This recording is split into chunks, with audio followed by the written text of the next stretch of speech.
Hello and welcome back to Writing with Righty. This is part 2 of our analysis of the play DNA by Dennis Kelly. We're going to be looking at the structure and plot of the play. We are learning to examine how the structure of the play supports the plot. What I'm looking for is you describing what happens in each act, and to be able to examine how Freytag's pyramid can be used to explain the rise and fall of tension in the play. The edition of the play that I'll be referring to is the Kindle edition by Oberon Books, published in 2012. This series of lessons has been created with the needs of students studying AQA 8702 English Literature, Paper 2. Links to the AQA website and Oberon Books websites are given below. The play is divided into 4 acts, labelled 1 through to 4. Each of these acts has scenes or parts which are not labelled. The structure facilitates the action of the play, to follow a story arc of the type which Gustav Freytag described in 1863. Freytag claimed that narratives begin with an exposition and work towards a climax. From the height of tension, the arc drops as the tension subsides and comes to a resolution where problems are resolved. Freytag called his resolution the denouement. This way of framing drama has been around for such a long time that it is essentially woven into our own DNA. This structure is not just confined to literature, as it can be found in music, especially classical music, which often use sonata form to introduce listeners to a theme which repeats and is developed and finally comes to a satisfactory conclusion. Let's see how the action in DNA can be seen in relation to Freytag's pyramid.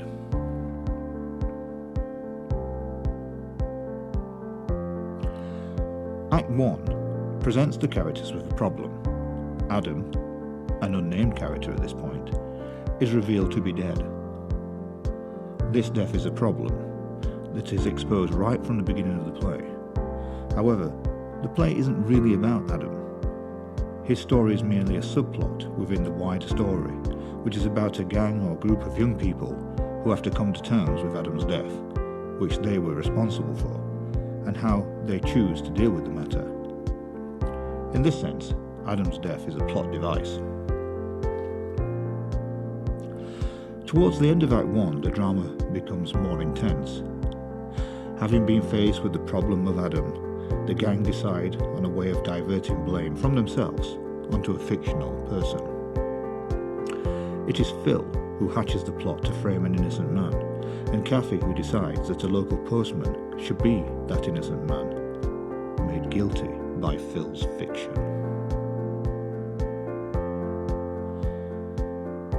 As we arrive at Act 3, the story reaches its climax. This is where we find out that Adam isn't actually dead, having gotten themselves in way too deep by framing the postman. The gang face what could be understood to be the irony of fate. Their innocence is contingent on Adam remaining dead, continuing the fiction of the postman being his abductor and murderer. If Adam is found alive, then the gang assume that questions will be asked about their story, which could ultimately place them in the frame for the abduction and torture and attempted murder.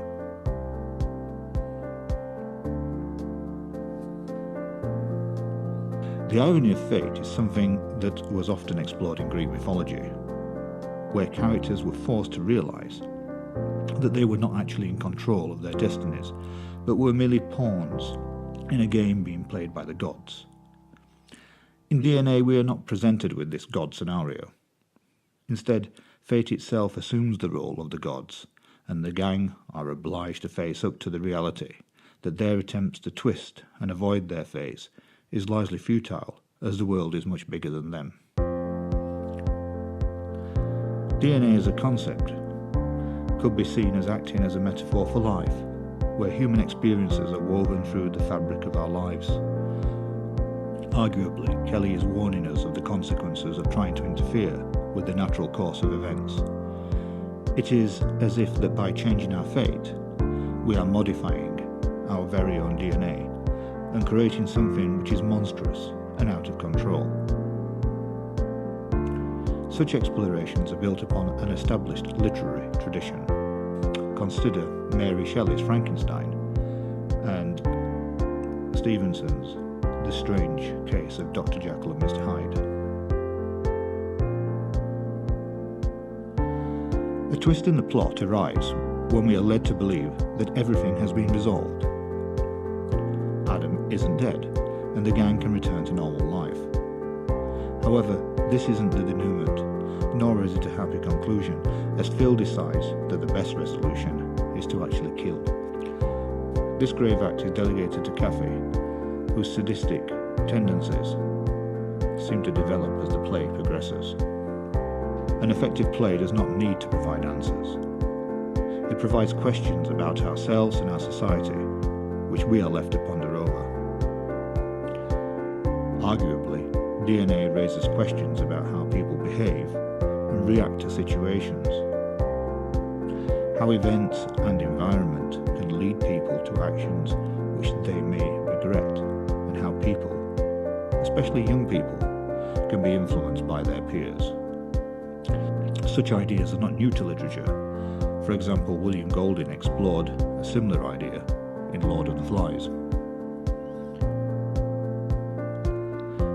Despite its linear feel, the plot of DNA does contain descriptions of past events, such as where Jan and Mark describe how they initiated Adam into the gang and how this led to his apparent death. This method of reporting events is found in the works of Shakespeare and is a device used by playwrights to convey events to the audience without affording the opportunity to actually witness the actual events themselves.